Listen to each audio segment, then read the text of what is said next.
invite the National Joint Secretary of Students Federation of India, Comrade Deepshita Dhar, to please come on stage and address the gathering.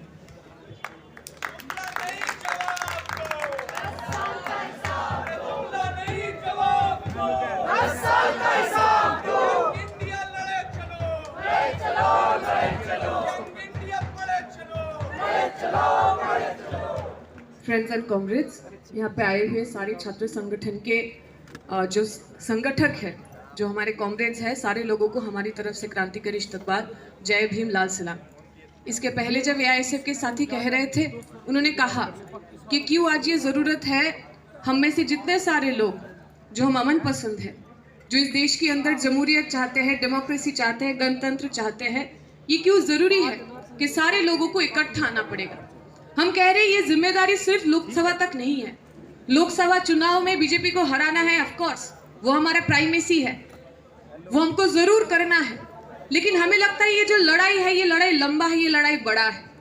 आपको याद होगा जब हमारे पिछले पीढ़ी है, जो मेरे दादाजी के जनरेशन होंगे, जब वो लोग बड़े हो रहे थे, जब वो लोग राजनीति के अंदर आ रहे थे, उनके सामने एक विचारधारा बड़ा स्पष्ट था। इस देश के ज्यादातर लोग 1945 के बाद से वो जब राजनीति के अंदर आए, उनके अंदर एक एंटी कॉलोनियल स्पिरिट था।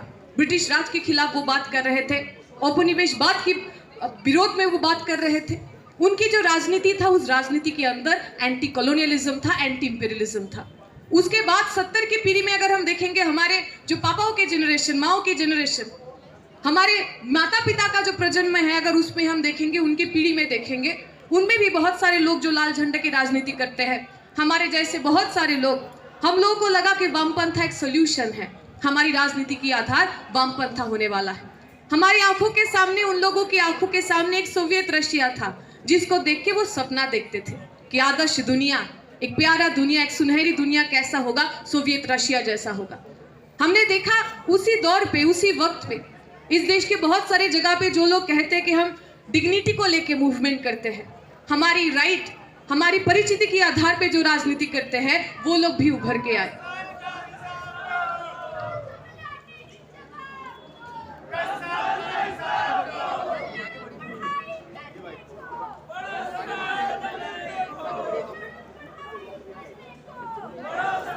आप अपना ट्राइपॉड थोड़ा उधर शिफ्ट कर लेंगे क्या? थोड़ा सा और इधर शिफ्ट करेंगे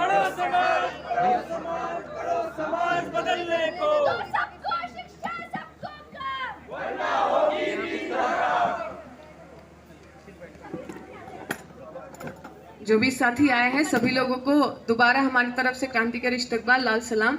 हम सब लोगों को इसी ऊर्जा के साथ, इसी स्पिरिट के साथ, इसी साहस के साथ आगे बढ़ना है। जो बात मैं कह रही थी कि जो राजनीति हमारे देश के अंदर चलती थी, उस राजनीति के अंदर एक विचारधारा की आधार था। पर 90 दशक के बाद अगर हम देखेंगे, जो परिवर्तन हमारे देश के अंदर आया है, जो इकोनॉमिक परिवर्तन आया है, जिसको हम लिबरलाइजेशन, प्राइवेटाइजेशन, ग्लोबलाइजेशन कहते हैं, वो परिवर्तन सिर्फ अर्थनीति के आधार पे तो आया नहीं, हमारे समाज में भी बहुत सारी चेंजेस आए। जो लोग इसके पहले कलेक्टिविटी में विश्वास करते थे, एकता में विश्वास करते थे, युद्धबद्धता में विश्वास करते थे, वो लोग इंडिविजुअल बनने लगे, अकेला बनने लगे। और हम देखते हैं इस 90 दशक की बात से ही, जिसको अभी बहुत सारे लोग थियोरिटिकली आर्ग्यू कर रहे हैं कि this is post ideological era. अभी आपको कोई राजनीतिक दल का सदस्य होने के लिए कोई विचारधारा की जरूरत नहीं है। अभी जो लोग, हमारी पीढ़ी के लोग कॉलेज में आ रहे हैं, यूनिवर्सिटी में आ रहे हैं, जो लोग सोच रहे हैं कि हम राजनीति ज्वाइन करना चाहते हैं, उनके दिमाग में कोई विचारधारा नहीं है। उनको ऐसा समझाया गया 90 दशक की बात से कि राजनीति भी एक कैरियर है। जैसे लोग पढ़ाई करते हैं, इंजीनियर बनते हैं, डॉक्टर बनते हैं, वैसे आपको भी छात्र नेता बनना पड़ेगा अपने कॉलेज में जाके, तभी आगे जाके अपने कैरियर में आप राजनीतिक बनेंगे। ये जो आइडियोलॉजिकल वैक्यूम है, ये जो शून्यता है, आज के दिन 2024 में खड़े होकर अगर हम देखते हैं, हमारे पीढ़ी के लोग, हमारे जनरेशन के लोग जय श्री राम बोल के, हिंदुत्व का झंडा लेके मस्जिद तोड़ने जाते हैं, तो वो इसलिए है क्योंकि वो जो आइडियोलॉजिकल वैक्यूम तैयार हुआ था 90 के दौर से, उस आइडियोलॉजिकल वैक्यूम में आके आज नरेंद्र मोदी कह रहा है, आज बीजेपी कह रहा है कि ये हमारा सोल्यूशन है, ये आपका सोल्यूशन है। 90 दशक की बाद से क्राइसिस बड़ा है, लोगों के पास शिक्षा नहीं है, नौकरी नहीं है, गरीबी बड़ी है। हमारे पापा की पीढ़ी, हमारी मम्मियों की पीढ़ी, जो इन सारी क्राइसिसों का सवाल, इन सारी क्राइसिसों का जवाब मार्क्सवाद में ढूंढ रहे थे, वामपंथा में ढूंढ रहे थे, हमारे पीढ़ी में आके बहुत सारे लोगों के पास वो सवाल का जवाब नहीं है। उन्हें लग रहा है हिंदुत्व उनके लिए सोल्यूशन है। उनको लग रहा है वो इसलिए बेरोजगार है क्योंकि हमारे देश में मुसलमान का संख्या बढ़ गया। उनको लग रहा है इसलिए उनके देश में गरीबी है, उनके घर में गरीबी है क्योंकि मुसलमान बाहर से आए थे और हमसे हमारी सारी संपत्ति लेके वो भाग गए। ये जो सोच है, ये जो नफरत पैदा उन्होंने किया है, बीजेपी आरएसएस 2014 साल के बाद से हमारी देश के अंदर इस नफरत को हमारे दिमाग में घुसाया है। जिस तरीके से उन्होंने स्टेट अपैरेटस को यूज किया है, आप क्या बोलेंगे, आप क्या सोचेंगे, उसके ऊपर उनका कब्जा है, वो तय करेंगे आप पीएचडी किस पे करेंगे। पाकिस्तान के अंदर जब जियाउल हक का शासन चल रहा था, जो धर्म के नाम पे, मजहब के नाम पे पाकिस्तान के अंदर जो प्रोग्रेसिव लोग थे, जो अमन पसंद लोग थे, जो फिरका परस्त लोग थे, उनके खिलाफ वो जब शोषण कर रहे थे, उस दौर में एक कविता लिखा गया था, उसका जो लास्ट 2 पैरा है वो मैं पढ़ के सुनाऊंगी। मजहब के जो व्यापारी है वो सबसे बड़ी बीमारी है, वो जिनके सिवा सब काफिर है, जो दिन का हर्फ आखिर है, इन झूठे और मक्कारों से, मजहब के ठेकेदारों से, मैं बागी हूँ, जो चाहे मुझ पे जुल्म करो। मेरे हाथ में हक का झंडा है, मेरे सर पे जुल्म का फंदा है, मैं मरने से कब डरता हूँ, मैं मौत के खातिर जिंदा हूँ, मेरे खून के सूरज चमकेगा तो बच्चा बच्चा बोलेगा, मैं बागी हूँ, जो चाहे मुझ पे जुल्म करो। शुक्रिया, इनकलाब जिंदाबाद, हमारी एकता जिंदाबाद। का बहुत बहुत शुक्रिया। और शायद आज के समय में जब हम लोग देख रहे हैं कि नफ़रत को एक राजनीति बना दी गई है, तो ऐसे दौर में इस नफ़रत की राजनीति से, इस कम्युनलाइजेशन की राजनीति से बागी होना ही हमारे लिए हमारी ज़मीर के ज़िंदा होने का शायद एक सबूत है। साथी का बहुत बहुत शुक्रिया। अब हम मंच पे इनवाइट करना चाहेंगे RYA revolutionary students youth association के नेशनल जनरल सेक्रेटरी साथी नीरज को हम मंच पे इनवाइट करेंगे। साथी यहाँ पे आए और अपनी बात हमारे बीच में रखें। अरे नफरत नहीं, अधिकार चाहिए, शिक्षा और रोजगार चाहिए। नफरत नहीं, अधिकार चाहिए, शिक्षा और रोजगार चाहिए। NEP वापस लो, वापस लो, वापस लो। NEP वापस लो, वापस लो, वापस लो। मोदी सरकार होश में आओ, होश में आओ, होश में आओ। मोदी सरकार होश में आओ, होश में आओ, होश में आओ। मंच पे बैठे अलग अलग संगठनों के प्रतिनिधि साथियों और देश के अलग अलग कोने से छात्रों, नौजवानों की आवाज़ को लेके दिल्ली में आज इस सभा में शामिल मैं आप तमाम साथियों को अपनी ओर से, नौजवान आंदोलन की ओर से, RYA की ओर से गर्मजोशी भरा इनकलाब जय भीम, लाल सलाम पेश करता हूं। साथियों, आज हम लोगों को एक ऐसे दौर में यहाँ इकट्ठा होना पड़ा जिस दौर की खास बात यह है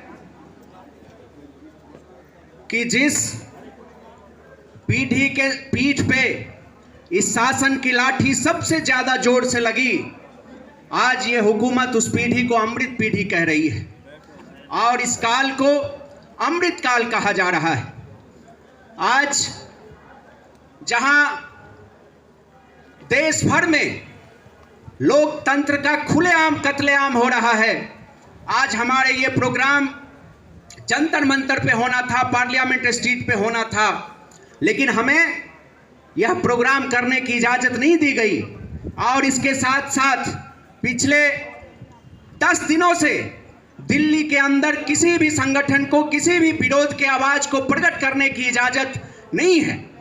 और ऐसे दौर में हम देख रहे हैं कि किसानों के साथ क्या हुआ। किसान दिल्ली आकर अपनी मांग रखना चाहते थे और ये वही मांग था जिसका इन्होंने वादा किया था। उनके साथ दुश्मनों जैसा व्यवहार किया गया, उन पे गोलियां चलाई गई, टीयर गैस के गोले छोड़े गए, लाखों लाख कील बिछाए गए सड़कों पे ताकि वो दिल्ली नहीं आ सके, अपनी आवाज को नहीं उठा सके। तो इस दौर को और इस देश को ये हुकूमत मदर ऑफ डेमोक्रेसी कहती है। ऐसे दौर में आज पूरे देश भर में हम लोग यहां पहुंचे हैं। पिछले 3-4 महीने से एक अभियान चला के गांव-गांव में, शहरों में, मोहल्लों में, विश्वविद्यालयों में, कॉलेजों में जाकर हमने स्टूडेंट से, नौजवानों से बात की। उनके बीच हम लोगों ने रेफरेंडम करवाया। नौजवान इस सरकार की 10 साल की नीतियों का विरोध किया, 10 साल की नीतियों को रिजेक्ट किया, और हम आज उसी आवाज को लेकर यहां मौजूद हैं, बातचीत कर रहे हैं। क्योंकि हम देख रहे हैं पिछले 10 साल में इन्होंने जो वादा किया था कि हम सत्ता में आएंगे तो हर साल 2 करोड़ नौजवानों को रोजगार देंगे। 10 साल से आपकी हुकूमत है, कायदे से 20 करोड़ नौजवानों को रोजगार मिल जाना चाहिए था, लेकिन आपने रोजगार देने की बात तो छोड़ दीजिए, अभी भी 30 लाख से ज्यादा केंद्र सरकार के संस्थानों में पद खाली है, उसको नहीं भरा गया। तो पहले से जो पद खाली था आपने उसको भी नहीं भरा, और इसके साथ साथ पहले से जो रोजगार की संभावनाएं थी, जो रोजगार के अवसर थे अलग अलग कंपनियों में, सरकारी संस्थानों में, आज वो सब के सब नीलामी के बाजार में हम देख रहे हैं। रेलवे को एक एक करके बेचा जा रहा है, कभी स्टेशन बेचा जा रहा है, प्लेटफॉर्म बेचा जा रहा है, रूट बेचा जा रहा है, स्टेडियम बेचा जा रहा है, स्कूल बेचा जा रहा है। और रेलवे के साथ साथ पिछले 70-75 सालों में इस मुल्क ने जो कुछ भी रोजगार के अवसर हासिल किए, आप एक एक करके उसको नीलामी के बाजार में रख के उसको बेच रहे हैं। 100 से ज्यादा कंपनियों के शेयर आपने बेचे, कुछ शेयर सबके आपने बेचे। ये हकीकत आपके शासन की है। आपने कोल इंडिया को बेचा, आपने हिंदुस्तान एरोनॉटिक लिमिटेड को बेचा, हिंदुस्तान पेट्रोलियम बेचा, इंडियन ऑयल बेचा, भारत पेट्रोलियम बेचा, एयर इंडिया बेचा, एयरपोर्ट्स बेचे, और पूरे देश में आप नौकरी देने का वादा तो करके आए थे, लेकिन आपने जो पहले से हमारे बीच अफसर मौजूद थे, आपने हमसे उसे भी छीन लिया। इसीलिए साथियों, हम लोगों को गांव-गांव में जाना पड़ा, छात्रों नौजवानों के बीच जाना पड़ा, क्योंकि पिछले 10 साल की इनकी जो नाकामी है, उस नाकामी से तिलमिलाई हुई सरकार, देश भर में जितने भी आंदोलन हो रहे हैं, अभी उत्तर प्रदेश में हमने देखा आरओ के अभ्यर्थी जो वहां पेपर लीक हुआ इम्तिहान का, उसके खिलाफ लड़ रहे थे, उनके साथ बेरहमी से उनकी पिटाई की गई। कुछ साथी हमारे बीच मौजूद हैं जिनको गिरफ्तार किया गया, जिनके साथ जातियां हुई। तो एक तरफ वहां उन्होंने हमारे अफसरों को बेचा, और दूसरी तरफ हम जब आवाज उठाते हैं, हम जब मांग करने की कोशिश करते हैं, तो हम पे जातियां होती है, हम पे दमन किया जाता है। और ऐसा करके वो सोचते हैं कि हम नौजवानों के, छात्रों की जो आवाज है, उस आवाज को खामोश कर देंगे। लेकिन हम बताने आए हैं कि हमारी आवाज को आप खामोश नहीं कर सकते, क्योंकि हम उसी मुल्क के नौजवान हैं जिनका 1857 का इतिहास है अंग्रेजी और देसी हुकूमत के खिलाफ लड़ने का, जिनका अंग्रेजी हुकूमत को इस देश से बाहर करने का इतिहास है, 70 के दशक का इतिहास है आंदोलन का, 60 के दशक का इतिहास है। और जब जब भी इस हुकूमत ने इस देश की जनता पे, अधिकारों पे जुल्म ढाए हैं, हमारा इतिहास है उसके खिलाफ मजबूती से आवाज उठाने का। इसलिए आप हमारी आवाज को खामोश नहीं कर सकते। इसलिए साथियों, अभी देश चुनाव की ओर जाएगा, कुछ ही महीनों में चुनाव होगा, और ये कोशिश करेंगे कि इनकी जो 10 साल के हुकूमत की नाकामी रही है, इस नाकामी को नफरत के चादर के नीचे ढक दिया जाए। ये कोशिश करेंगे कि देश के अंदर एक उन्माद उत्पाद का माहौल बनाया जाए, ताकि इस देश के नौजवान भूल जाएं कि पिछले 10 साल में आपने हमारे साथ क्या किया। आपने हमारे भविष्य को पीछे धकेल दिया, आपने हमारे भविष्य पे हमले किए। इसीलिए हमारी जिम्मेदारी है कि इनकी जो ये साजिश है कि 10 साल का हम हिसाब इनसे ना लें, हम धर्म के नाम पे, हम जाति के नाम पे बट जाएं, हम इनके उन्माद के पीछे झंडा लेके खड़े हो जाएं, इससे हमें सतर्क रहना होगा, सावधान रहना पड़ेगा। हमें नौजवानों को इस इनकी जो साजिश है इससे बचाना पड़ेगा। नौजवानों की एकता को कायम रखना पड़ेगा, नौजवानों की एकता को और मजबूत करना पड़ेगा, ताकि ये 2024 के चुनाव में जब हमारे गांव में आए, जब हमारे मोहल्ले में आए, तब हम इनसे सीधा सीधा 10 साल का हिसाब मांगेंगे और इनसे कहेंगे कि आप इस लायक नहीं हैं कि आपको फिर से गद्दी पे बिठाया जाए, आप गद्दी से बाहर होइए। और इसीलिए साथियों, आज के इस यंग इंडिया के इस रैली से, इस प्रोग्राम से हम लोगों को संकल्प लेकर वापस जाना पड़ेगा कि हमारी जो एकता है, पिछले 10 साल में हमारे ऊपर जो हमले हुए हैं और उस हमले का गुस्सा है, इस गुस्सा को एकताबद्ध करते हुए हम गांव-गांव में जाएंगे, छात्रों नौजवानों के बीच जाएंगे और ये 10 साल का हिसाब भी मांगेंगे, जवाब भी देंगे। और नफरत का जो इनका कारोबार है, नफरत का जो इनका दुकान है, उसका भी हम शटर बंद करेंगे। अभी हमने देखा इकोनॉमी पे इन्होंने व्हाइट पेपर लाया। छात्र नौजवान आंदोलन लंबे समय से मांग कर रहा है कि आप इस देश में पिछले 10 सालों में कितने छात्रों नौजवानों को आपने रोजगार दिया, इस पे व्हाइट पेपर लाइए। इसमें इनकी कोई दिलचस्पी नहीं है। इसीलिए आज हमको इस तरह का आयोजन करना पड़ रहा है। मणिपुर में हमने देखा कि वहां के नौजवान ये सपना देख के इनको सत्ता में लाया कि यहां के नौजवानों को रोजगार मिलेगा, लेकिन वहां आपस में ही नौजवानों को भिड़ा दिया गया। और आज जहां भी नौजवान इनके खिलाफ उठने की कोशिश करते हैं, वहां ये दंगा फसाद की खेती शुरू करते हैं और वहां चाहते हैं कि नौजवान 10 साल का हिसाब ना मांगे। इसलिए नौजवानों के हाथ में ये तलवार थमा के मुसलमानों का मोहल्ला दिखाने का काम करते हैं और ये हम आने वाले चुनाव में होने नहीं देंगे। 10 साल का हर हालत में हम जवाब मांगेंगे और इन्हें सत्ता से बेदखल करके रहेंगे। हम इस भगत सिंह के रास्ते पर चलने वाले लोग हैं, हम अंबेडकर की वारिस हैं। हमारा इस देश में तानाशाही हुकूमत के खिलाफ लड़ने का इतिहास है। हम आगे बढ़ेंगे, मुल्क को बचाएंगे और ये जो मुल्क को के संविधान को, मुल्क के लोकतंत्र को, धर्मनिरपेक्षता को खत्म करने की इनकी जो साजिश है, इनकी जो कोशिश है, इस कोशिश को नाकाम करेंगे। और 2024 के चुनाव में किसी भी कीमत पे हम इनको मुल्क के अंदर नफरत की इजाजत नहीं देंगे और सत्ता से बेदखल करेंगे। इनका हिसाब लगाएंगे, जवाब लेंगे, जवाब देंगे। बहुत बहुत शुक्रिया। इनकलाब जिंदाबाद। जय भीम, लाल सलाम। जुल्मी जब जुल्म करेगा सत्ता के हथियारों से, और हम भी उसको ध्वस्त करेंगे एकताबद्ध कतारों से। तो सरफरोशी की तमन्ना हमारे दिल में है।